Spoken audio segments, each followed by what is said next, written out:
Hi! இந்த கதைய கேட்குற எல்லாருக்குமே இந்த கதை மனசுக்கு நெருக்கமான ஒரு கதையா இருக்கும். இந்த கதைய கேட்டுட்டு, இந்த கதை யாரோட லைஃப்க்குலாம் கனெக்ட் ஆயிருக்குன்னு சொல்லிட்டு கண்டிப்பா கமெண்ட் பாக்ஸில கமெண்ட் பண்ணணும். கதைக்குள்ள போலாமா? ஒரு வீட்டுக்குள்ள சத்தமே இல்லாம ஒரு சண்டை நடக்குது.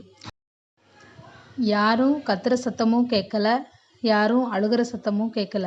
ஆனா, அந்த வீட்டுக்குள்ள ஒரு பொண்ணோட மனசுக்குள்ள ஒரு பெரிய இடி விழுந்த மாதிரி ஒரு கஷ்டம். அவ கையில அவளுக்காக இருக்கிறது அவளோட நம்பிக்கை மட்டும்தான். அவ கண்ணுல கண்ணீர் இல்ல, ஆனா கண்ணுக்குள்ள நிறைய கேள்வி.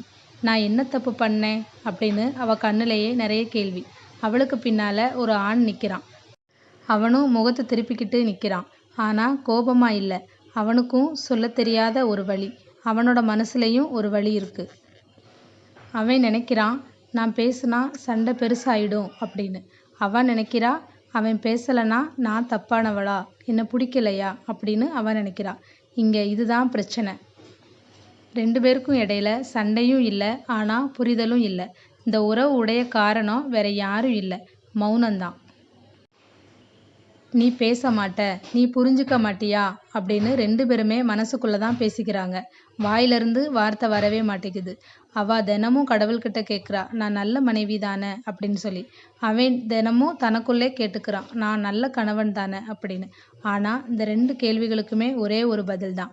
நீங்க 2 பேருமே நல்ல மனிதர்கள் தான், ஆனா பேச தெரியாதவங்க. இப்படியே காலங்கள் நகர ஒரு நாள் அவ புரிஞ்சுக்கிறா, நான் மௌனமா காத்திருக்கிறதுனால என் வாழ்க்கை மாறாது. அவ முறையா பேச முடிவு பண்றா. கோபம் இல்லாம, அவனை குற்றம் சொல்லாம. நீங்க என்கிட்ட பேசாம இருக்கிறது என் மனசுக்கு ரொம்ப கஷ்டமா இருக்கு, என் மனசு ரொம்ப வலிக்குது அப்படின்னு அவன்கிட்ட அவ பேச ஆரம்பிக்கிறா. அவ பேசினதுமே அவன் திரும்பி பார்க்கறான்.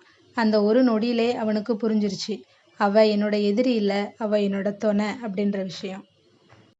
இந்த கதையிலேருந்து நமக்கு தெரிகிற விஷயம், இந்த உலகத்தில் நிறைய உறவுகள் இருக்கு, அன்பு இல்லாமல் இல்லை. பேசாமல் இருப்பதால தான் உறவுகள் உடையுது. கத்தணும்னு அவசியம் இல்லை, ஆனால் நம்மளுடைய உணர்வுகளை மறைக்கக்கூடாது. நம்மளோட உணர்வுகளை அவங்களுக்கு புரிய வைக்கிறது ரொம்பவே முக்கியமான ஒன்று.